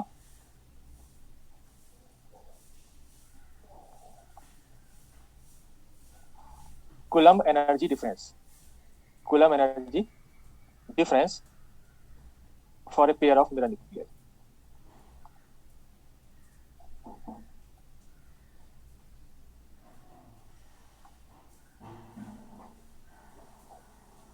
लास्ट स्लाइड ये है।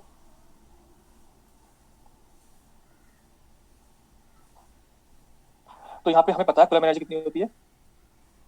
Coulomb energy is 3/5 into 1/4 pi epsilon not ZE² upon R, ये होती है आपकी coulomb energy. Let's say it is equation number first. ये आपको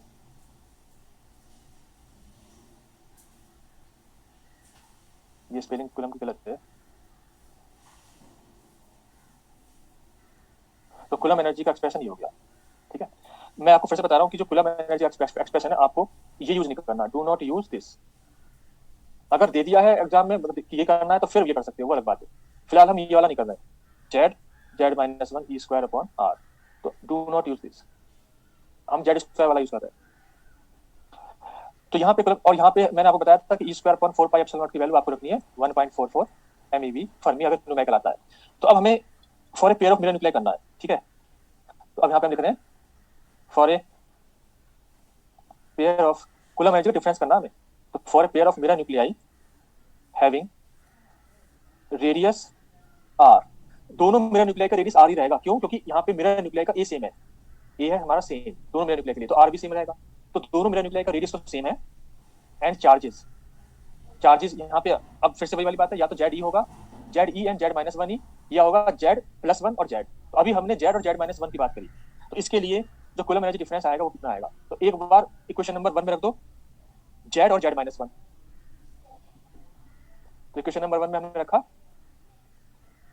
E² अपॉन R कॉमन, तो ये हो गया आपका Z माइनस Z-1 का स्क्वायर। तो ये हो जाएगा आपका difference 3/5 E² upon 4 pi epsilon naught, और इसका डिफरेंस आएगा आपका Z² माइनस Z-1 का स्क्वायर, आएगा 2Z-1 अपॉन R। ये होगी क्वेश्चन नंबर 2। अब हमें करना है for a pair of mirror nuclei having radius R and charges Z+1E and ZE। तो अब की बार Z+1 और Z दिया, तो अब की बार जो आंसर आएगा वो आ जाएगा 3/5 1/4 pi epsilon not E² upon R Z+1² minus Z²।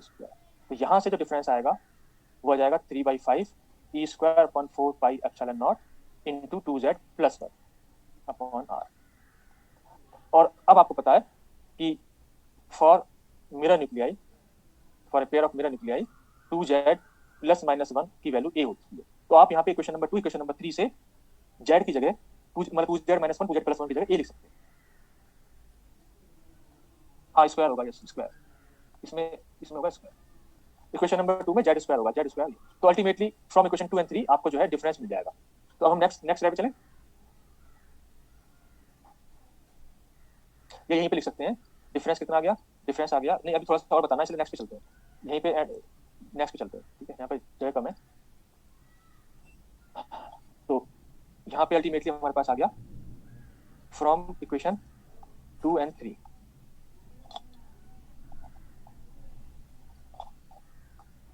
Difference is equal to 3/5 E square upon 4 pi epsilon naught, और ये हो जाएगा a अपॉन r, ठीक है। अब हमें पता है कि r की वैल्यू होती है r naught a raise to power 1/3। तो अगर आपको r नॉट के टर्म्स में एक्सप्रेशन चाहिए तो फिर ये हो जाएगा del E C is equal to 3/5 E square upon 4 pi epsilon naught, और ये हो जाएगा r नॉट, और यहाँ पे आ जाएगा a रेज़ टू पावर 2/3, ठीक है। ये हो गया। अब यहाँ पे एक चीज और है, आपको ये भी पता है कि जो कूलम्ब एनर्जी कोफिशिएंट होता है AC, उसकी वैल्यू होती है E square upon 4 pi epsilon naught r naught, AC की वैल्यू। और मास डिफरेंस होता है del m is equal to mp minus mn plus AC a raise to power 2/3, इसमें mev बाई c स्क्वायर में। तो आप यहाँ पे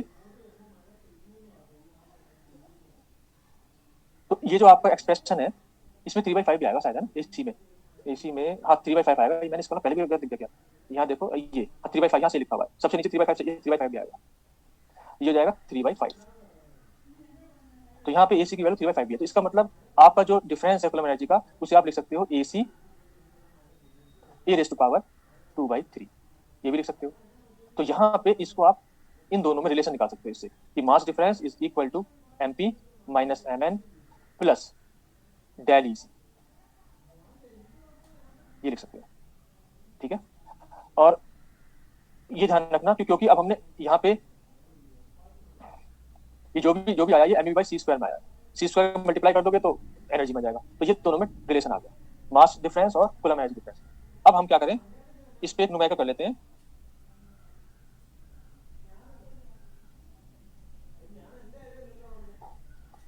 तो कूलम्ब एनर्जी डिफरेंस में न्यूमेरिकल क्या आ सकता है, या तो मिरर न्यूक्लियाई का रेडियस पूछ सकता है, या आर नॉट की वैल्यू पूछ सकता है, या कूलम्ब एनर्जी का डिफरेंस पूछ सकता है। तो और यहाँ पे एक चीज और है, यहाँ पे जो मैं लिखा था 1/4 pi epsilon not E square, इसकी वैल्यू 1.44 MeV फर्मी है। और ये मैं बार बार बता रहा हूँ कि इन ES units, electrostatic unit, 1/4 pi epsilon not की वैल्यू होती है 1.44 MeV फर्मी, क्योंकि इसमें 1/4 पाई एप्सिलॉन नॉट की वैल्यू, सॉरी ई स्क्वायर की वैल्यू कितनी होती है, क्योंकि 1/4 पाई एप्सिलॉन नॉट की वैल्यू 1 होती है। तो अब अगला जो हम न्यूमेरिकल करने वाले हैं वो नेट में जो क्वेश्चन आया उस पर करेंगे। तो अब नेक्स्ट स्लाइड पे चलते हैं। अब हमें करना पेज नंबर 24, क्वेश्चन नंबर 1, ये नेट दिसंबर 2011 में आया। क्वेश्चन क्या है, the difference in the coulomb energy between the mirror nuclei chromium 49 and Mn49 is 6। तो आपको डेल EC की वैल्यू दी है, assuming that the nuclei having a spherically symmetric charge distribution and that E square, अब E square को आप इन्होंने 1 MeV Fermi दिया है। तो पहली बात तो क्योंकि E square की वैल्यू दी है, ये इलेक्ट्रोस्टैटिक यूनिट में है, और दूसरा ये 1 दिया है ना कि 1.44, तो आपको 1 यूज करना है, 1.44 अब नहीं करना है। और आपको क्या चाहिए, रेडियस ऑफ Mn। तो रेडियस चाहे Mn का हो चाहे रेडियस क्रोमियम का हो सेम होगा, because radius depends on mass number, ठीक है। अब आप निकालो इसका आंसर क्या होगा। तो अब यहाँ पे फॉर्मूला हमने लिखा, फॉर्मूला हो गया हमारे पास del EC is equal to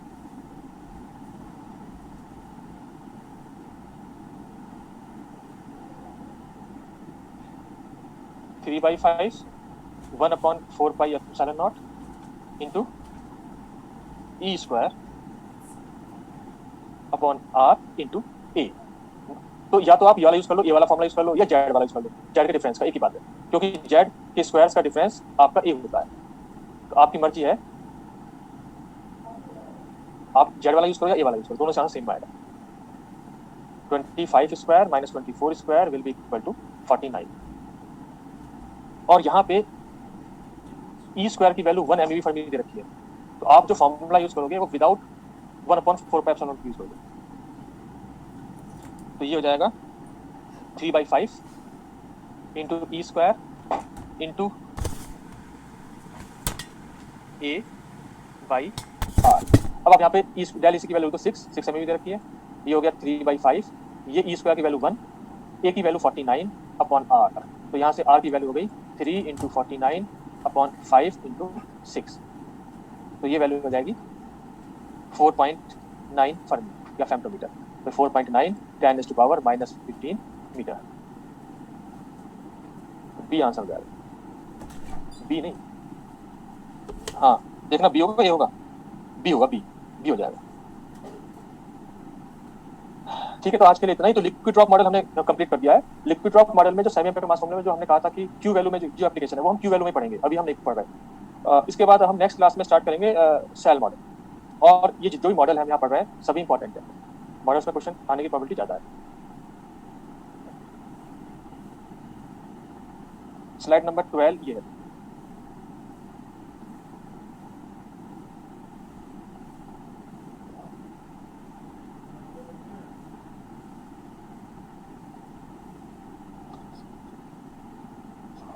अब आप पूछ सकते हो, आप अनम्यूट कर सकते हो किसी को पूछना हो तो। सर हाँ हेलो। हाँ सर जो पीछे आपने जैसे ये बताया है मास के लिए आपने बताया, सर ये याद करना कैसे पॉसिबल है सर? इतना समझ कंफ्यूजिंग हो रहा है बहुत ज्यादा। देखिए अभी आपने पहली बार पढ़ा है, आप इसे दोबारा रिवाइज करो, तो मैंने डेरिवेशन बता दिया, लेकिन अल्टीमेटली आपको फॉर्मूला याद रखना चाहिए ताकि आप डायरेक्ट उसे अप्लाई कर पाओ। मींस मेन तो इसका वही होगा ना जो फॉर्मूला होगा। हाँ मेन फॉर्मूला है, लेकिन जो डेरिवेशन है वो इसलिए कराई जाती है कि बाई चांस एग्जाम में कुछ ऐसा आ गया तो उसने एक्सप्रेशन अपने आप दे दिया, उसने एक्सप्रेशन वो नहीं दिया जो हमें याद है, उसने कुछ कह दिया ये वाला एक्सप्रेशन यूज करो, तो भी तो आप डिफरेंस निकाल सकते हो वहीं पे ड्राइव करके। उसमें बस मास नंबर और जेड की वैल्यू रखनी है और डिफरेंस कर देना, आंसर आ जाएगा। सर जैसे आपने इसमें बताया था ओड ए के लिए जो आपने बनाया था, सर ये बनाने तो नहीं आएंगे ना, ऐसा कुछ तो नहीं आएगा इसमें? नहीं ये नहीं आएगा, ये हो सकता है कोई थियोरेटिकल क्वेश्चन आ जाए, इस पे न्यूमेरिकल तो अभी तक नहीं आया मास पैराबोला पे, पर थियोरेटिकल अगर आ जाए तो उसके लिए हम कह सकते हैं कि अगर हमारे पास ए ऑड है तो केवल एक ही पैराबोला होगा, अगर ए इवन है तो दो पैराबोला होंगे। इस तरह से कोई क्वेश्चन अगर थियोरेटिकली आ जाए। सर एक मिरर न्यूक्लियाई का थोड़ा सा कांसेप्ट बता दो इसका। सर स्लाइड 18 दिखा देना। स्लाइड 18 है मेरा न्यूक्लियाई पे, मैं भी आ रहा हूँ। मेरा न्यूक्लियाई में हमने क्या कहा था कि हो सकता है आपने शुरू वाली क्लास ना की हो, तो शायद फर्स्ट क्लास में हमने बात की थी इसकी आइसोबार्स, आइसोटोप्स, आइसोमर्स, इस तरह से। तो वहाँ पे मेरा न्यूक्लियाई, तो मेरा न्यूक्लियाई में सिंपल हम ये कह रहे हैं कि दो न्यूक्लियाई मेरा न्यूक्लियाई तब होंगे जब एक में किसी उसके एक में नंबर ऑफ प्रोटॉन्स जो होंगे वो उसके दूसरे के नंबर ऑफ न्यूट्रॉन्स के बराबर हो जाएंगे। अभी मैं एक सेकंड जो है इनकी बात पूरी कर लें, अभी स्लाइड नंबर 11, और फिर मैं जो किसी जो वाइट स्लाइड है उस पर मैं बताऊंगा। नंबर 11 ही है सर। बस इसमें जैसे इसमें आज में तो मेन यही हुआ, जैसे इसका फॉर्मूला हो गया मिरर न्यूक्लियाई का, एंड कूलम एनर्जी डिफरेंस, यही हुआ ना इंपॉर्टेंट आज का, बस ये दो तीन। देखिए इंपॉर्टेंट की तो बात ऐसी है कि कहीं से भी कुछ भी आ सकता है, ठीक है। तो आप यहाँ पे हमने देखो, यहाँ पे हमने एक भी फॉर्मूला नया नहीं पढ़ाया आज, सब पुराने ही जो बाइंडिंग एनर्जी का फॉर्मूला जो हमने किया था उसी को हमने मैनिपुलेट करके बार बार कैलकुलेशन। सर जैसे डेल्टा है, डेल्टा की जो वैल्यू है वो प्लस माइनस कुछ भी हो सकती है सर। जैसे ये तो समझ आ गया कि भी इवन जेड इवन एन के लिए ए पी ए की -3/4 होगा, लेकिन सर इसमें हमने ए को कैसे लिख दिया कि भी ए इवन है? ए इवन है, ऐसा है कि वो हम कह रहे हैं कि आइसोबार्स है, आइसोबार्स के लिए ए सेम है, तो वो जो सेम है वो इवन भी हो सकता है और भी हो सकता है। वहाँ पे मेरा न्यूक्लियाई की बात नहीं चल रही, वहाँ बात हो रही है आइसोबार्स की, कि आइसोबार है जिनका ए सेम है जेड डिफरेंट है, तो उनमें कौन सा न्यूक्लियाई सबसे ज्यादा स्टेबल होगा। तो हमने बताया कि वो वाला होगा जिसका मास सबसे कम होगा। उसके लिए जब हमने मास पैराबोला ड्रॉ किया तो हमने देखा जिसका सबसे ज्यादा कम है वो मिनिमा है, जहाँ पे सबसे कम है वो वाला सबसे ज्यादा स्टेबल होगा। तो सारे के सारे न्यूक्लियाई डी के होके वहीं तक जा रहे हैं, बाई बीटा माइनस या beta plus. Excuse me sir. हाँ सर वो लास्ट क्वेश्चन में 1/4πε को यूनिट क्यों पुट किया सर? ये मैंने आपसे बताया कि एमकेएस यूनिट में वैल्यू होती है ई स्क्वायर पर 1/4 वैल्यू 1.4 लेकिन इलेक्ट्रोस्टैटिक यूनिट में ये 1/4 1 हो जाता है, तो ये डिफरेंट यूनिट है, तो उसमें भी ये वैल्यू सेम रहेगी। Okay sir, okay thank you sir. जो पेयरिंग एनर्जी है सर, उसमें बस मुझे एक कंसेप्ट नहीं आया समझ में। जैसे उसमें हमने लिखा कि z इवन है n इवन है, तो उसमें हमने लिख दिया this implies a is equal to even. देखिए जब आप 2 इवन को जोड़ोगे तो इवन तो आएगा। और जब 2 ओड को किया तभी भी इवन लिखा हुआ है। हाँ तो 1 + 3 4 नहीं होता। Okay okay sir. तो हमने नेक्स्ट कहा स्लाइड दिखाना। नेक्स्ट स्लाइड, तो हमने कहा कि अगर इवन इवन है या ऑड ऑड है तो उसका मतलब ए इवन है, तो उसके लिए 2 मिरर निकले आए क्योंकि पेयरिंग एनर्जी की वैल्यू 2 होगी। और जब केस ऐसा है कि इवन जेड ऑड है या ऑड जेड इवन है जिसके लिए मास नंबर 1 ऑड होता है, उसके लिए एक ही मिरर एक ही ये तो आया। n माइनस जेड के इक्वल होता है ना। n माइनस जेड के इक्वल ए होता है, ऐसा ऐसा ऐसा थोड़ी होता है। n प्लस जेड ए होता है, n प्लस जेड ए होता है। Number of neutrons plus protons ही तो ये होता है। ओके अगर आप हाँ नेक्स्ट स्लाइड, ये है 24th 4th।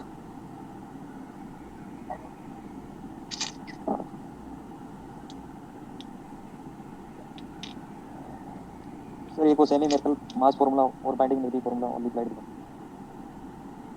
इससे आगे इससे आगे इससे आगे जहाँ से वो थ्योरी स्टार्ट होती है क्वेश्चन। आप किसकी बात करें, इसकी मास फार्मूला? नहीं सर, जहाँ से क्वेश्चन शुरू में क्वेश्चन करवाए थे उसके बाद थ्योरी स्टार्ट हुई थी ना, एप्लीकेशन स्टार्ट होती है। एप्लीकेशन तो ये हो गया, ठीक है। ओके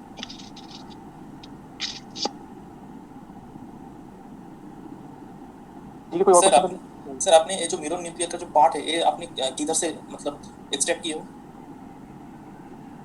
देखिए ये सब कुछ आपको इंडियन मैथमेटिक्स बुक से मिल जाएगा। जो ये फॉर्मूला, जैसे अभी मैंने आपको फॉर्मूला ड्राइव कराया, ये मास डिफरेंस और प्लमाइज डिफरेंस का, ये आपको मैंने पढ़ाया वो तो है पांड्या यादव की बुक, पांड्या यादव, ठीक है। तो लेकिन ऐसा नहीं है कि सब चीज़ उसी से मतलब कुछ किसी और से भी हो सकता है, जैसे एस एन घोषाल है, DC तायल है। तो मेरा कहने का मतलब यह है कि आप जो है जो अवेलेबल बुक है एक ही पढ़ सकते हो एक बार में, तो आप एक कंसल्ट करो, सारी बुक ना खरीद सकते ना पढ़ सकते ना, इतना टाइम होता। तो आप जो यहाँ पर सर ये टॉपिक्स हर क्लेम में उतना अच्छे से नहीं दिया है। देखिए बात यह है कि क्रेन में जो है थ्योरी ज़्यादा है और उसमें अंडरस्टैंडिंग के पॉइंट से आप पढ़ सकते हो, पर बहुत बल्कि बुक है। तो मैंने शुरू में कहा था कि अगर आप बुक्स पढ़ना शुरू कर दोगे तो प्रॉब्लम क्या है, बुक पढ़ना बहुत अच्छी बात है और मैं मना भी नहीं कर रहा कि आप बुक ना पढ़ो, लेकिन प्रॉब्लम क्या होती है कि सिलेबस इतना ज़्यादा है और हम लोग यहाँ पे कई घंटे की क्लास लेते हैं, तो उसको कवर करने के लिए आप जो पढ़ाया जा रहा है पहले उसे कर लो, एक्स्ट्रा टाइम मिलता हो तो बुक पे जाओ।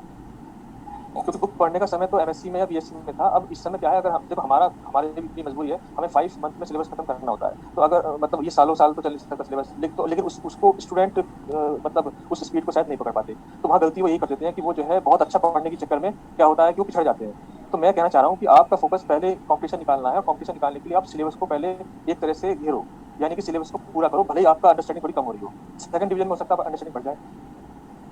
मैं सर थोड़ा सा इंटरव्यू पर्पस से मैं आपसे पूछ रहा था इसलिए। देखिए इंटरव्यू के लिए भी प्रॉब्लम यही है कि इंटरव्यू के लिए भी हम जो पढ़ रहे हैं यहाँ पे नेट में, उससे इंटरव्यू बहुत ज़्यादा, मतलब ये मैंने कह रहा कुछ भी नहीं समझ में आएगा, इंटरव्यू यहाँ से हेल्प मिल रही है, लेकिन फिर भी इंटरव्यू के लिए थोड़ा अलग से अप्रोच होती है। उसमें थोड़ा सा हम जो है ये देखते हैं कहाँ पे इंटरव्यू ले रहे हैं। मान लो कोई इंटरव्यू ऐसा है जहाँ पे मान लो बाहर में इंटरव्यू दे रहे हो और जिसमें न्यूक्लियर फिजिक्स पूछ सकते हैं, तो उसमें फिर आप अलग से नॉलेज दो, जैसे न्यूक्लियर रिएक्टर्स की लो, न्यूक्लियर एक्सीलरेटर्स की लो, ठीक है। और उसके अलावा एक्सपेरिमेंट्स में जो हमारे जो डिटेक्टर्स होते हैं, ठीक है, GM काउंटर, प्रोपोर्शन काउंटर, उनकी लो। अच्छा सर इसके लिए कौन सा बुक अच्छा है? जो मतलब नीलमैन का बुक है वही अच्छा है, जो ग्रीन कलर का एक बड़ा बुक आता है एक्सीलरेटर्स के लिए? देखिए मैंने भी सारी बुक नहीं पढ़ रखी है, न्यूक्लियर अगर हम न्यूक्लियर पे पहुंच जाए तो थाउजेंड्स ऑफ बुक मिल जाएगी टेबल न्यूक्लियर की, नहीं लेकिन मैं पर्टिकुलरली बोल रहा हूँ जो एक्सीलरेटर है, जो डिटेक्टर है, इसके लिए। हाँ इसके लिए आप जो भी आपके पास अवेलेबल है, जो आप कोई भी एक बुक ले सकते हो। इसमें भी बहुत मुश्किल काम है कि हम कहते हैं कि ये वाली बुक अच्छी है दूसरी नहीं है, प्रॉब्लम ये है, ठीक है। तो आप कोई भी एक बुक ले लो और उसमें थोड़ा पढ़ लो कि उसकी थोड़ी थ्योरी की क्या उसमें बेसिक चीज़ें हैं, हम एक्सपेरिमेंट में क्या क्या चीज़ डिटेक्टर के लिए क्या करते हैं, एक्सीलरेटर के लिए क्या करते हैं, इंसिडेंट करें तो कैसे करेंगे इंसिडेंट पार्टिकल को, तो अल्टीमेटली और फिर किस चीज़ पर डिपेंड कर रही है आपकी जो भी है। सर आप कौन सा बैकग्राउंड से? देखिए मैं रिसर्चर तो नहीं हूँ, तो लेकिन मतलब मैंने वैसे मेरी जो रिसर्च है वो स्पेक्ट्रोस्कोपी पे है, ना कि न्यूक्लियर फिजिक्स में, पहली बात। लेकिन इसका मतलब ये नहीं है कि मैं बहुत बड़ा रिसर्चर हूँ। दिक्कत क्या है कि इंडिया में क्या होता है, 2-3 पेपर पब्लिश होते हैं, वो सोचते हैं हम रिसर्चर हैं। इंडिया में रिसर्च कहाँ हो रही है? रिसर्च का मतलब वो होना चाहिए जो जिसमें जनरल पब्लिक को फायदा हो। केवल पेपर्स पब्लिश करना रिसर्च नहीं होती, लेकिन हाँ हम अगर आगे बढ़ना है तो ऑब्वियसली पेपर हम अगर और पिछड़ रहे तो पेपर भी पब्लिश करने पड़ेंगे। लेकिन मेरा कहने का मतलब ये है कि हमें लगता है कि हमें न्यूक्लियर फिजिक्स में इंटरेस्ट आ रहा है, लेकिन इसका मतलब ये नहीं है कि आप न्यूक्लियर में रिसर्च करने बैठ जाओ। ये हमें लग रहा है हमारे, तो उस पर बहुत सारी बात डिपेंड करता है कि हमारा मतलब लैब कैसी है, हमारा गाइड कैसे है। मान लो आपकी लैब भी अच्छी है, आपका इंटरेस्ट भी है और गाइड हेल्प नहीं करे तो ही बेकार है, वो परेशान कर रहे हैं। या मान लो गाइड अच्छा है पर वहाँ पे कोई रिसर्च नहीं हो रही तो ही बेकार है। तो बहुत सारी बातें हैं। ऐसी MSc में हम बात करें तो MSc में कोई जरूरी नहीं है कि IITs में बहुत अच्छी पढ़ाई होती हो, क्योंकि वो स्टूडेंट इतने अच्छे लेते हैं, उन्हें पढ़ाने की जरूरत नहीं पड़ती, वो थोड़ा सा बताते हैं तो सब कुछ हो जाता है। और इसका मतलब मैं कहना चाह रहा हूँ कि स्टूडेंट पे ज़्यादा निर्भर करता है लेकिन हाँ ये जरूर है कि IIT का जब टैग लग जाता है तो उससे फायदा होता है, चाहे आप वहाँ से MSc करो, मतलब IIT में तो एग्जाम्पल लिया है, अदरवाइज तो जस्ट इंस्टीट्यूट IIT से बेटर किया मैं, ठीक है। अच्छा तो अगर आप इंटरव्यू की बात करो, चाहे वो MSc के लेवल की बात करो, चाहे PhD के लिए बात करो, चाहे MTech के लिए, उसमें आप अपनी अंडरस्टैंडिंग को बढ़ाओ, जो भी आपके दिमाग में जो भी क्वेश्चन उठता हो उसके लिए आप बुक खोल के देख लो। और वैसे कोई जरूरी नहीं आपको बुक खोलनी है, आप सीधा नेट पे टाइप कर दो गूगल पे कि भाई तो उसके बारे में कोई ना कोई PDF आ जाएगी, उसे पढ़ लो, और आपको जो भी अच्छी लगे उसको आप फिर प्रिंट आउट निकाल लो। पूरी बुक पढ़ने की जरूरत नहीं है, ऐसा कुछ। हाँ सर, सर ओके सर। ठीक है, इस क्लास को एंड करें। हाँ सर कर दीजिए। ओके।